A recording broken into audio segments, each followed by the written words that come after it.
Bonjour. Juste avant de commencer cet épisode, je tiens à remercier quelques personnes qui ont particulièrement soutenu Passion médiéviste le mois passé. Je tiens à remercier Vincent, Anne-Cécile, Guillaume et Stéphane. Merci énormément à eux et j'ai plein de merci à faire aussi. Je vous dis tout ça à la fin de l'épisode. Allez, bonne écoute! Le Moyen-Âge est à la mode et j'en suis très heureux parce que je crois que cette époque a été absolument décisive. Je t'ai dit qu'elle soutenait sa thèse le 28 ? Une thèse sur quoi ? Les chevaliers paysans l'ont mis au lac de Paladru. Au lac de Paladru !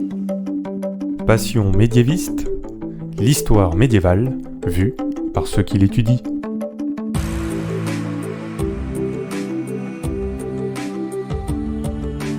Qu'est-ce que vous savez du Moyen-Âge ? Et d'abord, qu'est-ce que le Moyen-Âge ? Vous pensez peut-être aux tournois de chevalerie, aux cathédrales et à Charlemagne, mais ce n'est pas que ça. En général, on dit que le Moyen-Âge est une période de 1000 ans, c'est-à-dire, en gros, pour l'Europe occidentale, de l'année 500 à l'année 1500. Mais vous l'entendez dans ce podcast, il y a autant de définitions du Moyen-Âge que de médiévistes. Je m'appelle Fanny Cohen-Moreau et dans ce podcast, je reçois des jeunes médiévistes, c'est-à-dire des personnes qui étudient le Moyen-Âge en master ou en thèse, pour qu'ils vous racontent leurs recherches passionnantes et qu'ils vous donnent envie d'en savoir plus sur cette belle période. Épisode 94. Andrea et Catherine de Bourgogne, c'est parti. Excuse-moi, mais il y a des gens que ça intéresse ? Bonjour à toutes et à tous. Vous n'avez probablement jamais entendu parler de Catherine de Bourgogne, car c'est une femme peu connue du Moyen-Âge. Alors que pourtant, c'est une fille de duc et de comtesse qui a été mariée à un prince. Aujourd'hui, on parle d'un sujet qui est entre l'histoire politique, l'histoire des femmes et l'histoire régionale.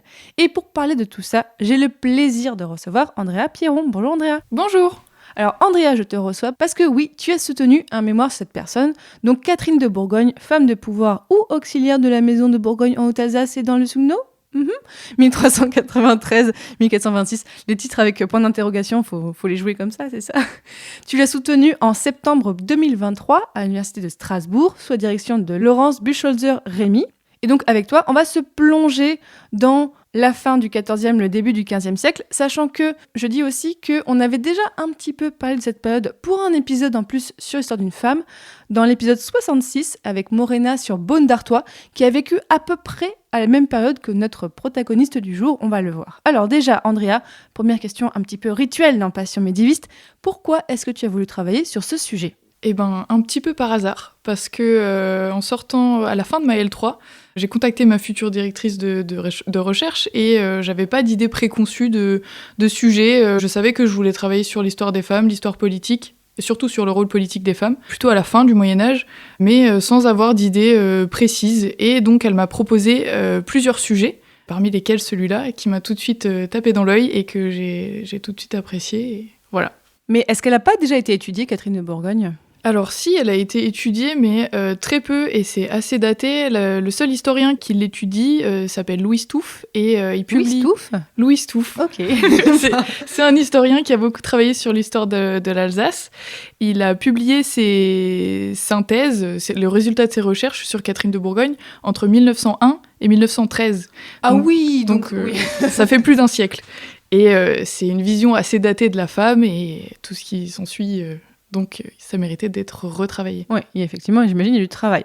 Alors déjà, pour nous teaser un petit peu le reste de l'épisode, qu'est-ce que tu as voulu montrer dans tes recherches ? En fait, j'ai voulu partir du contre-pied. On a beaucoup travaillé sur des femmes qui ont une vie exceptionnelle, comme Aliénor d'Aquitaine ou Jeanne d'Arc, qui sont restées dans les mémoires grâce à leur vie exceptionnelle et aux choix qu'elles ont faits. Du coup, ce que j'ai apprécié dans le sujet que ma directrice m'a proposé, c'est que c'est une femme de la haute aristocratie. Enfin, on voit pas beaucoup ce genre de femmes. Ça permettait de voir la vie quotidienne de ces femmes, certes de l'élite, mais qui ont quand même une vie qui est plus en deçà de celle de Aliénor d'Aquitaine ou Jeanne d'Arc, et donc on a oublié, alors que leur histoire est tout aussi passionnante. Eh bien, effectivement, on va voir ça. Alors déjà, avant de nous plonger dans la vie de Catherine de Bourgogne, replace-nous un petit peu sur quelle époque et quel espace est-ce que tu as travaillé ? Alors, j'ai travaillé sur une période assez réduite qui concerne la vie adulte de Catherine, de son mariage à sa mort, son mariage qui a eu lieu en 1393 et sa mort en 1426. Et pour les espaces, j'ai beaucoup travaillé ce qui correspond au département du Bas-Rhin actuel, donc la Haute-Alsace et le Sundgau au Moyen-Âge, qui sont deux entités territoriales différentes. Le Sundgau, donc en France? Alors le Sundgau, oui, c'est en France, c'est dans D'accord, le... je connais pas, je suis désolée. C'est un tout petit territoire un peu perdu. On l'appelle le Mordor. Souvent.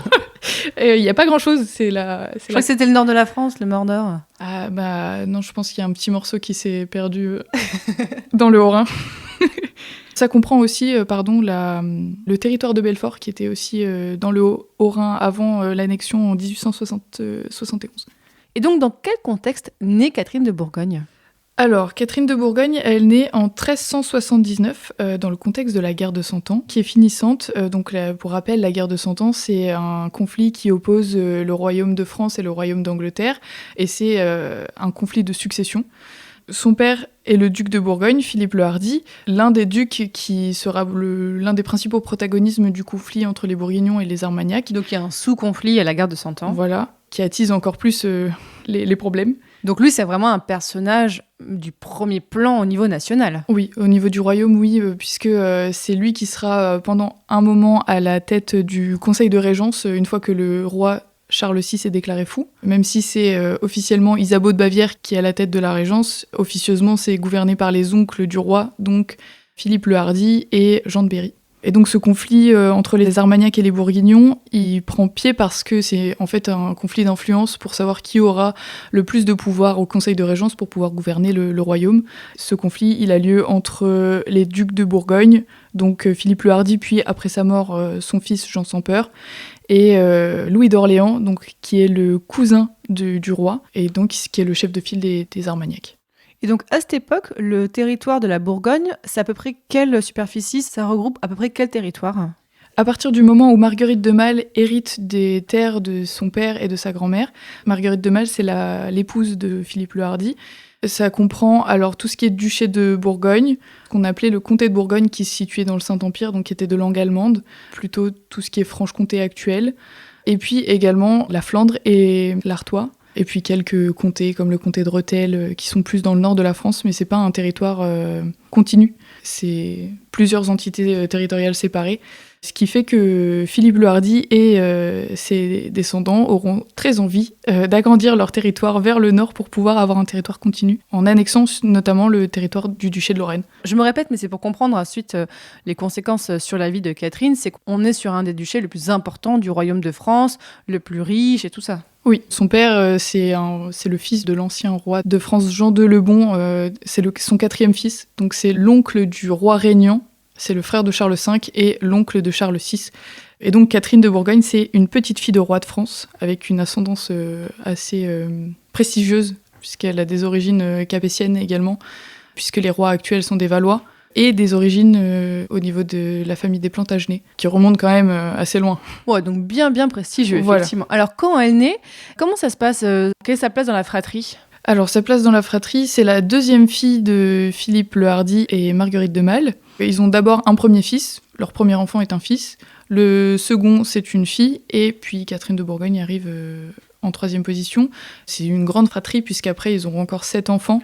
Ah ouais. Donc Marguerite de Malle a bien travaillé. Mais il y en a seulement 7 qui arrivent à l'âge adulte, ce qui est quand même pas mal. Oui, ce qui est pas mal Voilà. quand même. Ouais. Donc 7 sur 10, c'est pas mal quand même. Oui, même s'il y en a une qui meurt dans sa toute jeune vie d'adulte, ça fait quand même 6 qui ont été très bien placés avec leur mariage. Donc ça veut dire que Catherine de Bourgogne est la sœur du futur Jean sans Peur? C'est ça, c'est la sœur de Jean sans Peur et la tante de Philippe le Bon. Oui, non, mais je continue de dire ça parce qu'on l'a dit un petit peu, elle n'est pas assez connue, alors que pourtant, elle est à proximité des gens les plus importants de son époque. Oui. Donc c'est pour ça que j'insiste un petit peu là-dessus, mais pour comprendre la suite. Donc qu'est-ce qu'on sait sur son enfance, son éducation et son adolescence?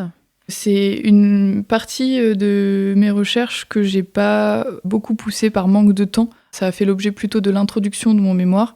Ce qu'on sait de son enfance, ce qu'on peut déduire surtout, c'est que venant d'une famille aussi riche, aussi noble, avec autant d'opulence et de richesse, c'est qu'elle a certainement eu une éducation assez poussée, qu'elle l'a vécue avec tout le nécessaire possible, certainement des précepteurs pour lui apprendre en vue de son mariage, lui apprendre l'allemand, lui apprendre le latin. On sait que les ducs de Bourgogne sont très connus pour le prestige de leur cour dans toute l'Europe. Et les affaires culturelles sont assez importantes pour les ducs de Bourgogne. Ils apprennent la musique très tôt. On leur montre comment faire œuvre de mécénat. La bibliothèque de Philippe le Bon, par exemple, sera l'une des plus grandes de son époque, avec plus de presque 900 livres, ce qui est quand même extrêmement important pour l'époque au vu du prix d'un livre. En tout cas, je suppose que c'est une éducation qui est assez poussée. Je suppose qu'elle sait au moins lire, si ce n'est écrire, et qu'elle sait le français, l'allemand et certainement le latin. Et tu l'as dit, effectivement, elle va se marier à 16 ans à un prince, et pas n'importe lequel. Mais alors, raconte-nous, quelles sont les circonstances du mariage ? À quel moment ça a été décidé ? Alors, son mariage avec, du coup, Léopold IV de Habsbourg, qui est un prince autrichien, et il est décidé bien avant sa naissance, puisque au départ, c'est sa sœur aînée, Marguerite, qui est censée être mariée à ce prince-là. Donc, les premiers accords de négociation datent décembre 1377. Donc, Catherine n'est pas encore née. Sa sœur a quelques mois. Et donc, on décide que l'une des filles de Philippe le Hardi sera mariée au fils aîné de Léopold III de Habsbourg, le père de Léopold IV. Et plus tard, Philippe le Hardi revient sur cette décision puisqu'il décide de marier ses 2 enfants aînés, donc le futur Jean sans peur et Marguerite de Bourgogne, aux 2 enfants aînés du duc de Bavière pour pouvoir avoir une alliance matrimoniale et récupérer plus tard le Hainaut, la Hollande. Voilà, c'est une politique matrimoniale forte. Ce changement d'épouse pour Léopold IV induit qu'on lui donne la cadette de Marguerite. Donc ce sera Catherine qui sera promise à Léopold IV et plus Marguerite. Alors déjà, avant que tu nous expliques comment ça se passe pour le mariage, est-ce que tu peux nous replacer un petit peu qui est ce prince et quel est son rôle un peu par rapport au reste de l'Europe ? Alors c'est un peu compliqué parce que dans le Saint-Empire on fait rien de facile. Ah oui, parce que aussi je suis contente parce qu'on avait dit qu'on ferait cet épisode parce que j'avais fait un peu un appel sur le sujet qui parlait du Saint-Empire. Est-ce qu'on est déjà sur le Saint-Empire romain germanique ? Parce que ça change. Pas encore. Donc on est là c'est juste Saint-Empire ? Saint-Empire romain. D'accord, Saint-Empire romain. Voilà. Donc qui est à peu près l'Allemagne actuelle. Voilà. Donc c'est un peu compliqué pour les Habsbourg à ce moment-là. C'est une maison assez récente dans l'histoire du Saint-Empire romain, qui ont eu des débuts un peu difficiles. C'est une petite maison qui vient d'Argovie, donc c'est une toute petite région dans la Suisse alémanique actuelle, et qui va se développer petit à petit et qui a pour objectif de devenir empereur du Saint-Empire. Ah ouais, juste ça. Rien que ça. Donc c'est chose faite avec Rodolphe IV au XIIIe siècle, il me semble. Mais malheureusement, les successeurs de Rodolphe IV n'ont pas la stature pour continuer sur cette voie. Et il y a un petit moment de flou où chacun appuie ses possessions territoriales, cherche à les augmenter, etc. Et puis c'est à l'époque de Léopold IV, le futur mari de Catherine de Bourgogne, que son cousin remontera sur le trône du Saint-Empire en tant qu'empereur. Donc c'est quelques années après la mort de Léopold IV. Et donc la maison de Habsbourg, elle est scindée en 2 branches au départ. La branche albertine, donc c'est la branche qui montera sur le trône avec Albert V, qui deviendra Albert II du Saint-Empire. Et la branche léopoldine, donc c'est la branche qui nous intéresse nous, qui est plutôt possessionnée du côté de ce qu'on appelle les Vorlande. Donc, ce sont les territoires de Haute-Alsace et de Tsungo, d'Argovie, le Tyrol, toutes les possessions qui sont à l'ouest des possessions habsbourgeoises en général, tandis que la branche albertine est plutôt possessionnée à l'est avec l'Autriche actuelle. Donc c'est déjà à l'époque de ce mariage une grande famille qui est bien établie. C'est une grande famille qui cherche encore à s'établir, mais qui a plutôt pour projet de renflouer ses caisses plutôt que de s'étendre territorialement. Et c'est pour ça qu'ils choisissent aussi une princesse bourguignonne qui a une dot assez confortable pour pouvoir renflouer les caisses. Et là, du coup, avec ce mariage, qu'est-ce que ça change au rapport entre la Bourgogne et les Habsbourg ? Comment c'était avant et qu'est-ce que ça devient après ? Alors avant, j'ai pas beaucoup d'informations puisque la dynastie Bourgogne-Valois est naissante avec Philippe le Hardi. Ce sont les premiers rapports entre la Bourgogne-Valois et les Habsbourg.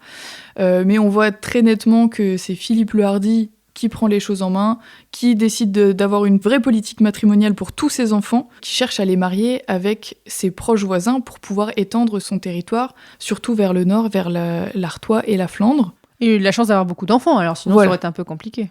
On l'a dit, il a placé ses 2 aînés pour pouvoir atteindre le Hainaut et la Hollande, donc plutôt au nord de la France actuelle. sa seconde fille avec un Habsbourg pour pouvoir avoir la Haute-Alsace et le Sundgau. Et sa troisième fille sera mariée à un duc de Savoie, donc plutôt au sud des possessions bourguignonnes, pour pouvoir s'étendre vers la Savoie. Donc c'est une vraie décision politique. On mettra sur le site, pour accompagner l'épisode, on mettra un arbre généalogique. Donc vous inquiétez pas, auditeurs, auditrices, vous pouvez suivre en même temps, allez sur le site.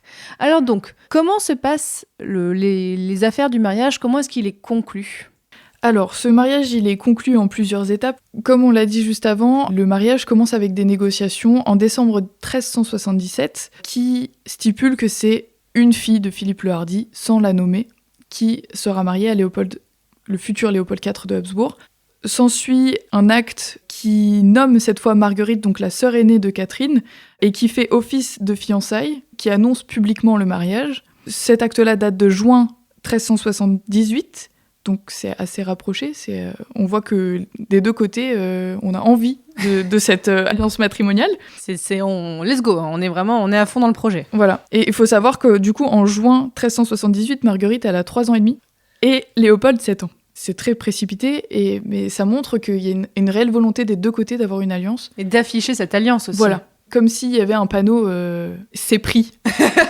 Il n'y a plus de place. Cette fille est réservée. Voilà, c'est ça.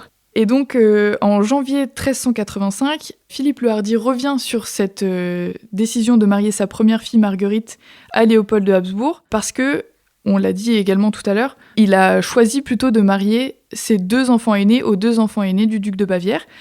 Le mariage est prévu en avril 1385, du coup en janvier 1385, Léopold de Habsbourg, Léopold III, le père, accepte de changer cette promise pour Léopold, que ce ne soit plus Marguerite, mais que ce soit Catherine, la sœur cadette. Et il le prend pas mal, parce que c'est un petit peu comme s'il était rétrogradé quand même. Alors, je sais pas s'il le prend mal, c'est pas écrit dans les sources, mais en tout cas, il l'accepte. Ça prend pas du temps pour que ce soit négocié, donc Non. si c'est plutôt rapide, c'est qu'il l'a accepté. Ouais, je pense qu'ils avaient surtout besoin de la dot, peu importe quelle était la fille, en fait. Il voulait la thune. Voilà. Il voulait la thune, clairement. Voilà. C'est ça. Parce que bon, 100 000 francs de dot... 100 000 francs de Ouais. dot. En comparaison, pour se rendre compte, pour la noblesse, la basse noblesse francilienne, c'est plutôt entre 1,5 et 2 000 francs de dot. Ah oui, et là on est à 100 000 francs. Voilà. Donc on est vraiment sur des choses énormes, alors que pourtant on est encore de la noblesse, même si c'est petite et haute noblesse. Voilà. Bon, après, c'est pas les mêmes bourses. Oui, Mais- quand même. Non, mais c'est important pour avoir cette comparaison. Ok. Donc, on dit que le mariage va être fait. On dit voilà, il est quand même d'accord, Léopold et tout ça. Et donc ensuite, quand est-ce qu'a lieu le mariage? Alors ça, je le sais pas vraiment. C'est pas écrit dans les sources, en tout cas que j'ai vues. Je suppose, puisque en 1387, le contrat de mariage est modifié. Il est modifié par rapport à celui de 1378, et donc on change quelques clauses, notamment pour des questions d'argent, pour le douaire, surtout de Catherine. C'est quoi un douaire? C'est une assurance qu'on donne à la femme mariée, à l'épouse, si son mari meurt avant elle, de pouvoir subsister. Et donc on lui donne des terres dont elle a l'usufruit. Et donc ça lui permet de vivre tout en étant veuve, et donc en n'ayant plus les rentrées d'argent de son mari. Donc c'est à différencier de la dot, c'est ça? Oui. La dot, c'est donné par la famille de la mariée à la famille du marié pour pouvoir subvenir aux besoins de la mariée, normalement le temps de sa vie. Alors que le douaire, c'est quelque chose qui vient de la famille du mari pour la mariée Ah oui, ok. et qui permet de subvenir à ses besoins quand le mari n'est plus là, puisqu'il ne peut plus subvenir lui-même à ses besoins, donc elle est obligée d'avoir une autre solution. Donc pour avoir une sorte d'autonomie aussi de la Voilà. femme veuve si besoin. Ça implique que politiquement, elle soit plus apte à prendre des décisions en étant une femme seule, et donc elle a plus d'indépendance politique. D'accord. Eh ben, je savais pas que le douaire venait de la famille du mari pour être donné à la femme, mais c'est super intéressant comme ça. Ok, donc on n'a pas la date exacte du mariage, mais on sait à peu près quand est-ce que ça a lieu. Voilà. Pour moi, c'est en 1387, puisque le contrat de mariage est remis à jour. Donc pour moi, c'est la célébration officielle. Mais comme après, on a un autre acte qui est assez cocasse et que on ne retrouve pas trop ailleurs dans d'autres mariages, c'est un acte qui est émis par Philippe le Hardi et qui explique comment le mariage de sa fille va être consommé, en présence de qui. Mais non. Si. Oh. Et bon, après, c'est pas détaillé, mais il explique que s'il ne peut pas être là le jour de la consommation du mariage, il faudra qu'il soit représenté par sa femme seulement et uniquement. Après, je pense pas qu'ils étaient dans la même pièce. Mais t'imagines, c'est trop bizarre. Ta fille est en train de de faire la chose avec son nouveau mari, et toi t'es dans la pièce en train de la regarder pour vérifier que ce soit... Après j'imagine c'est politique, Oui, c'est pour être sûr que le mariage ne soit pas annulé ensuite pour C'est cette ça. raison-là. c'est ça. Mais bon, et cet acte date de 1391, donc Catherine a 12 ans. Oh mon pauvre. Oui, parce qu'elle se marie à 16 ans, c'est ça à peu près? Alors, elle est mariée à 16 ans, on ne sait pas exactement à quel âge elle se marie, puisqu'en 1393, elle arrive dans les terres alsaciennes, donc dans les terres de son mari, mais on ne sait pas exactement à quel âge elle se marie, puisque du coup, je pense qu'en 1387, c'est la célébration officielle du mariage. En 1391, on a cet acte qui explique la consommation du mariage. En 1392, on sait qu'ils sont à Dijon, tous les deux. Donc, pour moi, c'est la cérémonie de mariage in persona, alors qu'avant, c'était pour officialiser, mais les deux époux ne s'étaient pas encore Le vraiment temps que la dot rencontrés. soit transférée, tout ça. Voilà. Et en septembre 1393, elle arrive en Alsace avec son trousseau, donc dans les terres de son mari. Oui, parce qu'on l'a pas dit, elle a grandi où à Dijon? Alors, entre Dijon, Montbard, entre les différentes résidences ducales de Bourgogne. Elle est née à Montbard, elle a certainement voyagé entre Dijon et les résidences de campagne d'été. À Dijon, tout commence au IXe siècle, avec une simple forteresse adossée à un ancien fort gallo-romain. Les rois Louis III et Carloman II se partagent alors l'empire carolingien dont ils ont hérité de Charlemagne. C'est la naissance du duché de Bourgogne, gouverné successivement par 2 lignées de sang royal. Il faut attendre le XIVe siècle et la disparition des Capétiens pour que les premières velléités d'indépendance se manifestent et que la nouvelle dynastie des Valois crée le palais que l'on connaît aujourd'hui. Nous sommes là sur la place des Ducs, avec derrière nous le palais voulu par Philippe le Hardi. Quelle est son ambition en 1363 ? Son ambition est de fonder une principauté à l'égal de ses frères, Berry, Anjou, Orléans. Concrètement, cela signifie s'inscrire dans la continuité de ces Capétiennes Bourgogne en récupérant l'héritage de Flandre, ce qui va le rendre très puissant et l'ouvrir à l'international, et enfin prendre part au gouvernement du royaume de France. Et donc, elle déménage, elle va rejoindre son mari. Qu'est-ce que ce mariage, déjà, avant de parler de comment se passe le mariage, déjà, qu'est-ce que ce mariage change à son statut, à son statut dans la société médiévale ? Alors, ce que ce mariage change à son statut, c'est surtout qu'elle change de tuteur, puisque c'est plus son père, son tuteur, c'est son mari maintenant. Mais au final, elle passe d'une fille de duc de Bourgogne à une épouse de duc d'Autriche. Donc, ça change pas grand-chose à sa vie. Ce qui change surtout, c'est qu'elle déménage, elle change de région, donc elle change de langue, et elle est loin de ses proches. Et donc, en changeant de langue et de région, elle change forcément aussi de coutume. Et est-ce qu'on sait comment était la cour des Habsbourg à l'époque ? Parce que là aussi, peut-être que ça a un peu changé pour elle par rapport au faste de la cour de Bourgogne. Est-ce que là, c'est un petit peu rétrogradé aussi ou pas ? Alors, on dit que la cour de Vienne est assez fastueuse, même si en deçà de celle de Bourgogne. Par contre, pour la cour de la branche léopoldine, donc qui est plutôt en Alsace, j'ai pas beaucoup d'informations. La seule chose que je sais, c'est qu'à partir du moment où elle arrive, la cour devient plus fastueuse parce qu'elle fait appel à différents artistes, c'est une grande mécène, mais j'ai pas beaucoup plus d'informations. Alors, comment ça se passe le mariage au début ? Est-ce qu'on a des informations sur le déroulé du début du mariage ? Parce qu'elle est encore jeune. Alors, je sais qu'elle arrive en Alsace en 1393, et à partir de là, j'ai très peu d'actes qui sont émises par elle, seule. Il y en a qui sont émis par son mari et elle, en co-signataire. Je suppose que c'est plutôt pour la présenter, pour dire voilà, vous avez une nouvelle duchesse, qu'elle n'a pas réellement de pouvoir politique à ce moment-là. C'est plus tard qu'elle va avoir plus de pouvoir, où son mari va lui déléguer son pouvoir parce qu'il s'absente, et ça va s'amplifier avec le temps. Alors, est-ce qu'on a des événements particuliers qui se passent pendant cette période du début du mariage ? Pas vraiment. Il y a quelques actes où elle est en co-signataire, comme on vient de le dire, où c'est pour régler des conflits dans une localité par rapport à l'eau, parce qu'un tel n'est pas content parce qu'un autre vient voler son eau dans le ruisseau.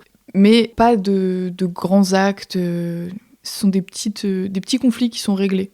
Et en fait, on voit qu'au fur et à mesure, elle exerce un pouvoir politique, c'est ça ? Oui, petit à petit, elle va exercer un pouvoir politique. En fait, son mari, Léopold IV, doit partir pour Vienne parce que il me semble que c'est son oncle, vient de mourir et laisse son fils, donc le cousin de Léopold, mineur. Et donc, il part à Vienne pour exercer le tutorat de son cousin, le temps qu'il soit assez âgé pour pouvoir régner seul. Et pendant ce temps, Catherine reste toute seule en Alsace et a la délégation de son mari pour pouvoir gouverner le temps qu'il n'est pas là.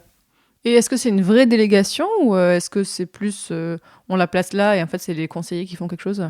Alors, moi, je pense qu'on l'a placé et que c'est plus un pion, mais qu'au final, le vrai gouverneur, ça reste quand même Léopold à distance, via des correspondances. Parce qu'en fait, à un moment, il y a un conflit entre des petits nobles alsaciens et Catherine, et on voit que tant qu'elle n'a pas l'aval de son mari, elle ne fait rien. Pour moi, c'est pas une vraie délégation où on lui laisse la liberté politique et où elle a les mains libres pour faire ce qu'elle veut.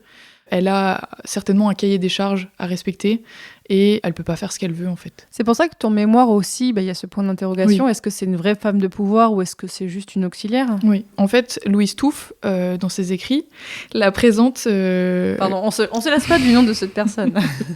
La présente comme une femme de pouvoir avec un caractère un peu à la Aliénor d'Aquitaine, qui savait taper du poing sur la table, etc.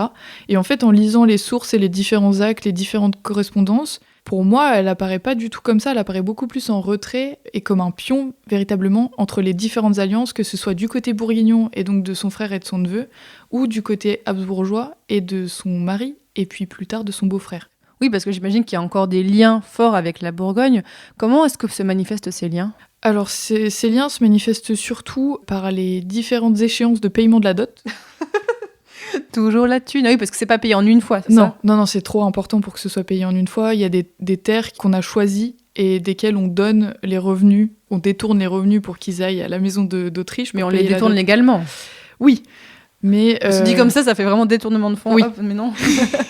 Juste, on les dédie en fait au paiement de la dot. C'est ça. Sauf que le problème, c'est qu'avec tous les conflits auxquels font face les Bourguignons à ce moment-là, il y a des retards de paiement, les Autrichiens sont pas très contents, et donc ça implique des rapports assez houleux de ce côté-là. Et sinon, on a quand même une trace de correspondance entre Catherine et sa famille, mais il n'y a pas beaucoup plus de liens que ça. C'est-à-dire une trace de correspondance? Alors, elle appelle souvent son frère à l'aide. Pour lui dire j'ai besoin d'un peu de soutien ou de sous? De soutien politique surtout, de soutien politique et militaire, parce que à ce moment-là, elle fait quand même face à beaucoup de conflits avec les nobles alsaciens. Son mari est à Vienne. Oui, les nobles qui en profitent pour dire ah, voilà, voilà, on se rebelle un petit peu, c'est ça? Voilà, et ils essayent de lui piquer ses châteaux. Ah oui, donc pas juste de la révolte, là, c'est ouais, vraiment... Non, ils sont furax les Alsaciens. Et elle préfère demander de l'aide à son frère qu'à son mari? Je pense parce qu'il est plus proche, et donc les renforts arrivent plus vite. Sinon, on n'a pas beaucoup de traces d'autres correspondances que ça. Tu l'as dit, par contre, on a des traces de son mécénat? Alors, j'ai pas de source de son mécénat, mais j'ai pas pu tout éplucher. Et dans certains ouvrages de bibliographie, on montre qu'elle a fait preuve d'un mécénat avec des sources en note de bas de page. Et donc, j'ai pu retracer, mais j'ai pas consulté ces sources-là. Et même si son mari est à distance, est-ce qu'elle arrive à avoir des enfants avec lui? Alors, non. Ah! À mon sens, non. Attends, comment ça, à ton sens? Parce qu'en fait, on a un historien alsacien qui s'appelle Jean-Daniel Schöpflin. Ok.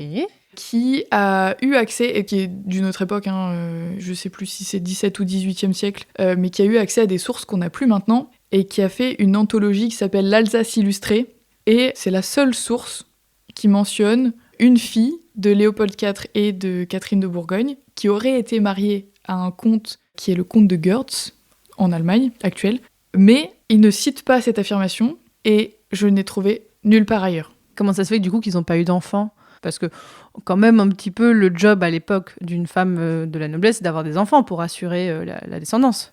Eh ben je sais pas. Je sais pas pourquoi ils n'ont pas eu d'enfants. Peut-être qu'il y avait des problèmes de fertilité.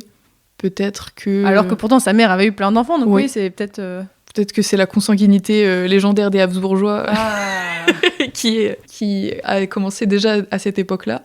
Je sais pas. Le fait est qu'ils n'ont pas été beaucoup ensemble, et quand ils étaient ensemble, Catherine était très jeune. De ses 16 ans à ses 22 ans à peu près. Normalement, c'est l'époque où on est fertile. Oui, même après, parfois, en général. Oui, non, bien sûr, mais... En général, c'est à cette époque-là que les gens font des enfants au Moyen-Âge. Oui, voilà. Mais j'ai pas beaucoup d'explications pour ça. Et ce qui est d'autant plus surprenant, je trouve, c'est qu'elle n'ait pas été répudiée, alors que ça arrivait beaucoup à cette époque-là, quand Et d'où l'importance, en fait, de ce qu'on parlait tout à l'heure, de son père qui voulait absolument que ce soit vérifié que le mariage ait été consommé. Voilà. Mais on pouvait quand même répudier, même si le mariage a été consommé, parce qu'elle faisait pas d'enfant. Oui, c'est pour infertilité, souvent, ça arrive. Ce que je me dis, c'est que certainement, le problème a été encore financier, puisque rembourser 100 000 francs de dot... Ah oui, parce que quand on répudie, il faut rembourser. Voilà. Ah. Ça se fait pas comme ça, on peut pas demander de dot en ayant eu 2 femmes et puis... Sinon, on peut vite dévaliser tout le monde. Voilà. Ça. Un peu à la Henri VIII, mais... Et du coup, son mari meurt alors qu'elle a quel âge ? Elle a environ 28 ans. Donc elle a exercé pendant 6 ans la régence. Et puis en 1411, en juin 1411, son mari meurt alors qu'il est à Vienne et qu'elle est en Alsace. Donc elle l'apprend plus tard. Et pourquoi il meurt ? Eh ben, je sais pas. J'ai pas regardé son testament. Peut-être que c'est écrit dedans de quoi il meurt, comme dans celui de Catherine de Bourgogne. En tout cas, c'est pas connu, on trouve pas ça facilement, donc il s'est pas fait assassiner ou il est pas mort de maladie ou quoi. Je pense qu'il est mort de maladie. Ah ok, peut-être, ouais. Donc là, qu'est-ce que la mort de son mari change à la vie de Catherine de Bourgogne ? La mort de son mari change de son statut. Donc elle passe d'épouse, avec une délégation de pouvoir, à veuve et donc douairière. Elle reçoit, grâce à son douaire, un territoire qu'elle peut administrer et dont elle reçoit l'usufruit pour qu'elle puisse subvenir. Et donc c'est ce changement de statut-là qui est réellement important puisqu'elle a une indépendance politique beaucoup plus forte en tant que douairière qu'en tant qu'épouse. Et comment ça se manifeste dans les actes et tout ça ? Alors ça se manifeste parce qu'elle est beaucoup plus prolixe. Elle produit beaucoup plus de documents à cette période-là. Elle signe elle-même. Elle n'a plus de tuteur, donc elle n'a plus l'utilité de signer en co-signature, par exemple. En devenant veuve, elle ne revient pas sous la tutelle de son père. Non, elle est toujours considérée comme une duchesse d'Autriche, mais douairière. Donc elle a son douaire jusqu'à sa mort. Et à sa mort, son douaire revient à la maison d'Autriche, qui l'a mise à disposition pour elle. C'est aussi le cas pour les reines douairières en France, qui ont toujours le même douaire, et ce qui pose problème quand les rois meurent l'un derrière l'autre, et que les épouses vivent encore longtemps. C'est à peu près ce même jeu de placement territorial pour pouvoir subvenir. Et là, du coup, dans ses écrits, comment est-ce que se manifeste ? Est-ce qu'on la voit un peu plus s'affirmer ? Alors oui, elle prend beaucoup plus de décisions politiques, et elle est beaucoup plus actrice dans les conflits. Mais c'est aussi une période où elle est beaucoup plus affaiblie puisqu'elle n'a plus le soutien matériel et aussi la stature politique de son mari. Elle doit se débrouiller toute seule, donc elle fait beaucoup plus souvent appel à son neveu à ce moment-là, qui est duc de Bourgogne, donc Philippe le Bon, parce que son beau-frère essaye de lui chipper son douaire. Ah, parce que là du coup, qui a succédé à son mari ? Alors c'est son beau-frère, D'accord, ouais. qui s'appelle Frédéric, c'est Frédéric IV de Habsbourg, qui récupère les terres de Léopold IV, puisqu'ils n'ont pas eu de descendance. Donc on l'a surnommé postérieurement Frédéric à la bourse vide. Ah. Donc on comprend que ce monsieur a des problèmes d'argent. Et encore. Et pour remédier à ces problèmes d'argent, il cherche à tout prix à récupérer à la fois la dot de Catherine, qui a toujours pas été finie d'être payée, et son douaire, pour récupérer l'usufruit de son douaire, alors que c'est illégal. Mais bon. Et donc, pour faire face à ça, Catherine joue de son réseau bourguignon et un petit peu aussi de son réseau de nobles alsaciens. Mais en fonction de la politique des uns et des autres, elle va devoir changer d'allégeance, switcher de l'un à l'autre. Et en fait, elle ne fera que ça toute la fin de sa vie. Et c'est pour ça que dans mon titre de mémoire apparaît le mot pion, parce que pour moi, elle est réellement un pion dans l'échiquier politique des hommes. Et elle n'a pas son indépendance politique personnelle en tant que femme. Et donc, comment se passe cette deuxième et dernière partie de sa vie ? Alors, ça se passe en demi-teinte, en apogée, mais aussi en déclin. En déclin parce que son beau-frère arrive petit à petit à lui chipper son douaire, mais elle joue de ses contacts et réussit à négocier des traités pour pouvoir récupérer l'usufruit de ses terres, mais en fait, son autorité politique est un peu fantoche parce que c'est officieusement son beau-frère qui dirige à sa place. Elle est obligée d'approuver tout ce qu'il dit, donc au final, elle n'a plus beaucoup de liberté. Donc, apogée parce qu'en 1423, elle réussit à revenir à la tête des territoires qu'elle a en douaire, mais de manière fantoche, puisque c'est son beau-frère qui dirige à sa place, donc déclin. Et quand et comment est-ce qu'elle meurt ? Alors, elle meurt 3 ans plus tard, en 1426. On sait qu'elle meurt de maladie, c'est écrit dans son testament. Mais on n'en sait pas plus, on ne sait pas si c'est une maladie qui l'a fait agoniser ou pas. Parce qu'elle a quel âge, du coup, à cette époque-là ? Elle a une 60aine d'années. Et est-ce qu'on sait où est-ce qu'elle est enterrée ? Elle est enterrée à la Chartreuse de Dijon, Ah oui, donc on la ramène. retournée en Bourgogne. Elle le note explicitement dans son testament. Elle a choisi d'être enterrée à la Chartreuse de Dijon, alors que normalement une épouse se fait enterrer avec son mari. Donc elle aurait dû être enterrée à Vienne avec son mari, et elle choisit de retourner à Dijon. Et aujourd'hui, est-ce qu'on peut encore voir ça ? Enfin, il me semble que ça a été un petit peu bougé, c'est ça ? Elle est enterrée à la Chartreuse de Champmol à Dijon, en Bourgogne. On peut normalement encore le visiter. Oui, c'est ça, mais j'ai l'impression qu'il ne reste pas grand-chose Oui. à voir sur place. Oui. Mais on peut le visiter, effectivement. Et qu'est-ce qu'elle a laissé comme postérité ? Comme postérité, en termes d'héritage, pas grand-chose, à part ses biens personnels. Mais en termes de postérité plutôt politique, d'influence, elle a laissé une grande francophilie en Haute-Alsace, qui se verra jusqu'à Charles le Téméraire et sa tentative de conquête du duché de Lorraine, puisque la Haute-Alsace a été bourguignonne de cœur pendant très longtemps, avant de retomber un peu dans le Saint-Empire, et quand les ducs de Bourgogne ont arrêté de s'intéresser à la Lorraine et à l'Alsace, c'est un peu retombé. D'accord, donc au début un peu culturel et mémoriel, mais finalement pas tant que ça. Voilà, c'est certainement pour ça qu'on ne se souvient pas d'elle aussi. Oui, c'est pour ça. Parce que maintenant qu'on a raconté tout ça, qu'on a raconté toute son histoire, on comprend un petit peu mieux peut-être pourquoi on n'a pas gardé de souvenirs d'elle, même si pourtant elle était dans les plus hautes sphères du royaume. Son histoire n'a pas marqué, puisqu'elle est somme toute assez banale, je pense, pour des femmes de cette stature. Oui, elle n'a rien d'exceptionnel, elle n'a Voilà. rien fait d'exceptionnel, elle n'a pas montré de caractère particulier. Donc elle était un peu entre la famille bourguignonne et son mari, un peu Voilà. à devoir gérer comme ça. Mais c'est quand même intéressant de voir cette vie-là, tout à fait. Est-ce que tu peux nous raconter comment est-ce que tu as travaillé dessus ? Est-ce que tu as pu étudier des sources donc directes de Catherine de Bourgogne ? J'ai étudié beaucoup d'actes, plus de 250 actes, Ah oui. de différentes mains. Et sur ces plus de 250, j'ai pas le chiffre exact, parce que j'ai fait un recensement, mais qui commence à la naissance de Catherine de Bourgogne, et donc ne prend pas en compte tous les documents relatifs à son mariage qui ont commencé à être édités plus tôt. Sur ces 250 actes-là, il y en a une soixantaine qui sont écrits de sa main, dans ce que j'ai travaillé. Mais je pense qu'il y en a bien plus, puisque j'ai travaillé plutôt sur des sources imprimées et publiées. Donc ça veut dire que c'est des actes qui ont été en fait retranscrits. Voilà, retranscrits et édités dans des livres qui sont consultables en bibliothèque. Des sources qui ont été publiées surtout par Louis Stouff, dont on a cité le nom. Qu'on salue toujours encore une voilà. fois. Et également dans des cartulaires, donc des recueils de chartes, qui s'appellent en allemand des Urkundenbücher. À tes souhaits, oui. Voilà, notamment ceux de la ville de Bâle, de la ville de Mulhouse, et ceux de la famille de Ribeaupierre, qui sont les nobles les plus importants des territoires que Catherine a eu à gouverner, en dessous de la famille de Habsbourg. Donc c'est les plus importants vassaux. J'ai pas épluché les sources manuscrites, j'ai pas été beaucoup dans les archives, même si j'ai quand même étudié quelques documents d'archives pour compléter ce qui avait été publié, notamment pour le mariage. Donc je pense qu'il y a certainement eu des oublis qui n'ont pas été publiés et qui auraient certainement encore à faire de ce côté-là. Donc à part le côté documentaire, est-ce que tu as eu peut-être des difficultés dans ton travail ? Alors oui, une des grandes difficultés, c'est la langue des sources. Mes sources étaient du coup en 3 langues, en français médiéval, en allemand médiéval et en latin médiéval, puisque pour se comprendre, les ducs de Bourgogne étant francophones et les ducs d'Autriche germanophones, ils écrivaient en latin. Donc pour tout ce qui est négociation de mariage, tout est en latin.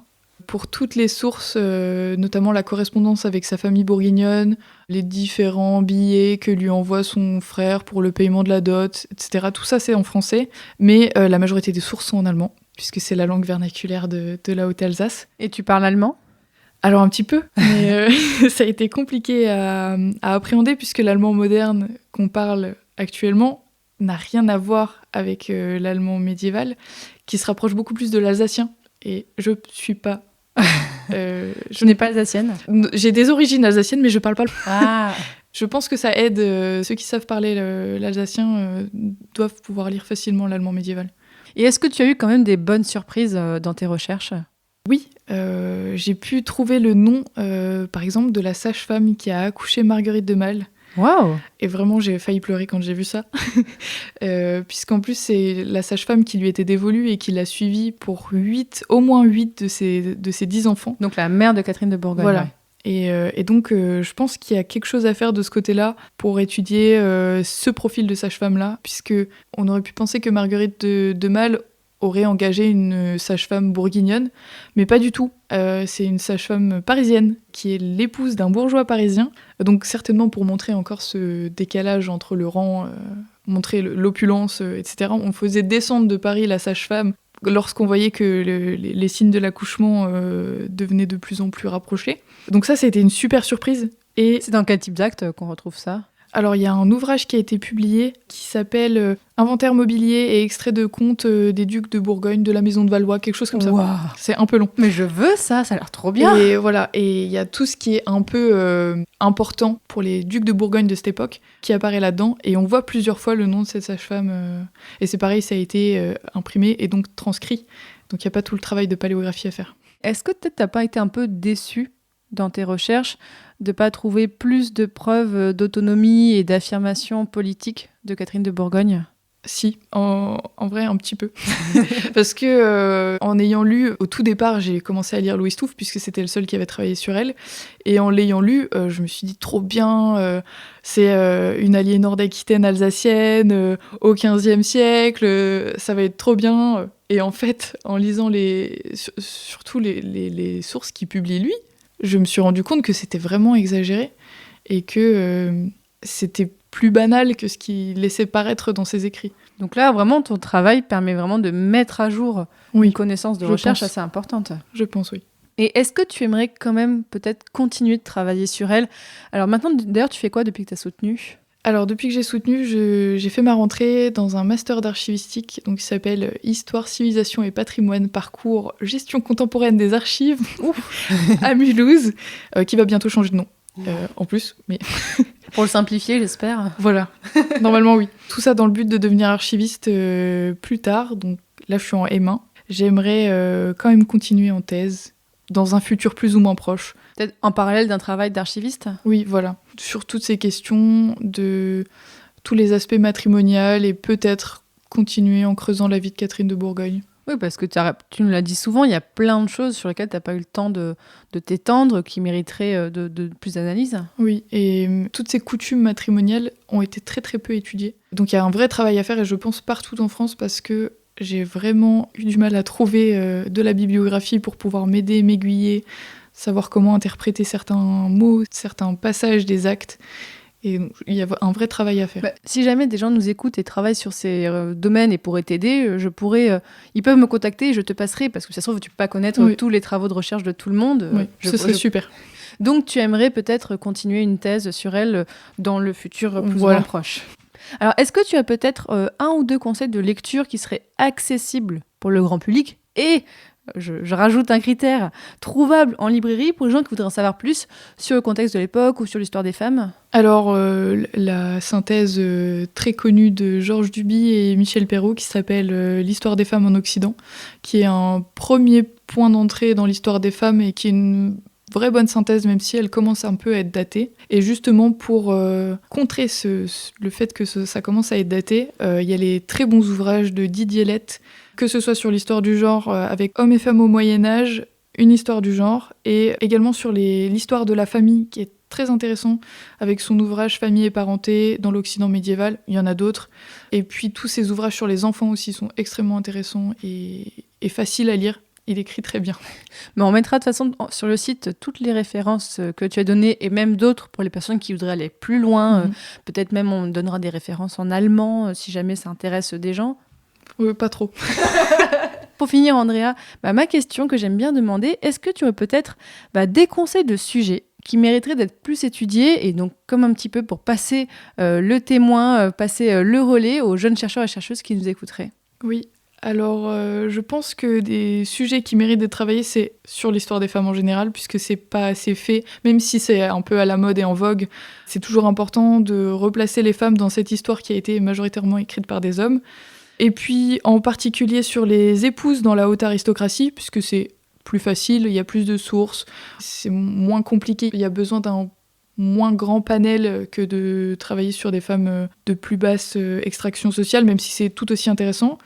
Et puis une autre idée, c'est le fait de travailler sur les instruments de pouvoir des femmes avec plutôt une histoire des matériaux. C'est-à-dire des matériaux. Par exemple, j'ai lu le livre Sceller, gouverner, pratique et représentation du pouvoir des comtesses de Flandre et de Hainaut de Lucie Jardot. Que j'ai reçu dans ce podcast, Oui. et on en avait parlé de son livre dans un épisode spécial. Oh, Oui. waouh, la classe. qui est très complet. Et donc, travailler sur les sauts de femmes, par exemple, serait intéressant. Elle le fait pour la Flandre et le Hainaut, mais du coup, ça n'a pas été fait ailleurs. Même si, dans le master d'où je viens, j'ai un camarade qui travaille sur les sauts de femmes en Savoie, dans le duché de Savoie. Donc ça, ce serait aussi intéressant. Tout cet aspect matérialité des sources, matérialité du pouvoir, notamment pour les femmes. Il y a des choses à faire.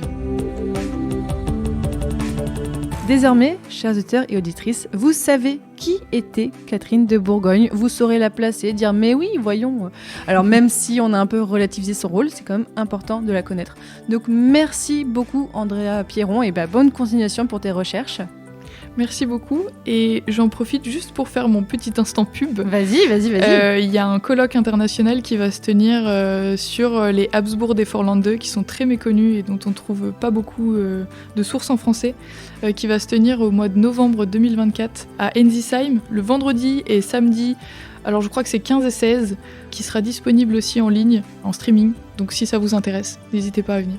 On mettra aussi le lien sur le site. Bien justement, auditeurs, auditrices, si vous voulez en savoir plus, allez sur mon site passionmédiéviste.fr. Il y aura, comme d'habitude, un article qui accompagne l'épisode.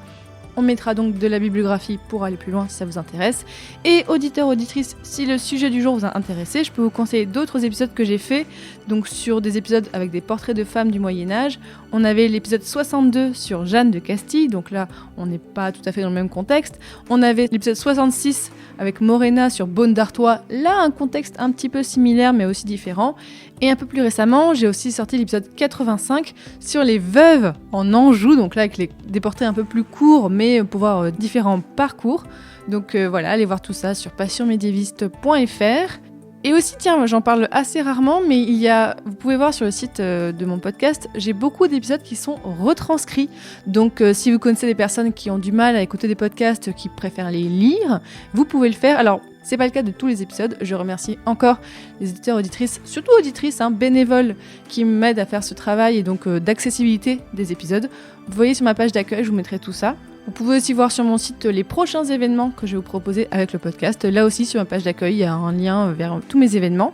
Et je tiens d'ailleurs aussi à remercier les personnes qui ont soutenu Passion Médiéviste ce mois-ci. Alors, je tiens à remercier Marjorie, Zoé, Yann, Bernard, Jean, Franck, Nelly, mais aussi Césareo, je sais pas si on dit comme ça, Césareo, Morgane ou Morgan, tiens, je ne sais pas, Dominique, Benjamin, Manu et Jeffrey, là aussi, voilà, c'était les prénoms qu'on sait pas dire. Et je tiens à remercier, alors ces remerciements vont être très ancrés dans le temps aussi, je tiens à remercier les plus de 400 personnes qui ont participé au carnet Passion Médiéviste, et oui, je vous en avais parlé dans un épisode spécial.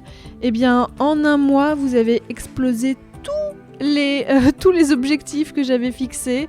C'est vraiment incroyable tout ce qui s'est passé. Merci énormément aux personnes qui ont participé. Je ferai probablement un épisode bilan spécial, je pense, cet été. Il va se passer encore beaucoup de choses parce que là, du coup, pendant le mois de mai, je vais imprimer les carnets. En mois de juin, je vais les envoyer, tout ça. Mais il s'est passé plein de choses, donc j'ai très très hâte de vous en dire plus. Donc encore merci énormément pour votre engouement. C'était juste fou. Voilà, je vous en dirai plus bientôt. Et dans le prochain épisode de Passion Médiéviste, alors déjà vous allez voir que dans quelques semaines après la parution de cet épisode, donc ça se trouve, vous l'écoutez peut-être des années après sa sortie, donc allez voir juste après dans le flux, une nouvelle série spéciale va arriver, et elle est un peu la suite d'une ancienne série. De quoi on va parler, vous allez voir. Et sinon, dans le prochain épisode du format classique, comme vous venez d'écouter, de Passion Médiéviste, on parlera, et oui, de Norvège au Moyen-Âge. Salut!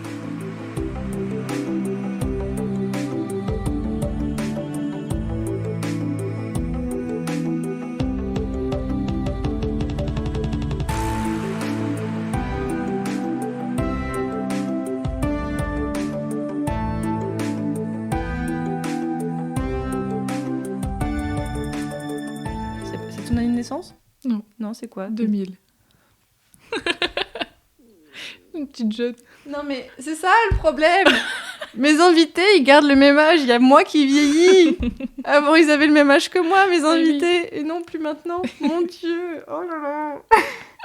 Bon, j'ai enregistré ça, je le mettrai à la fin de l'épisode.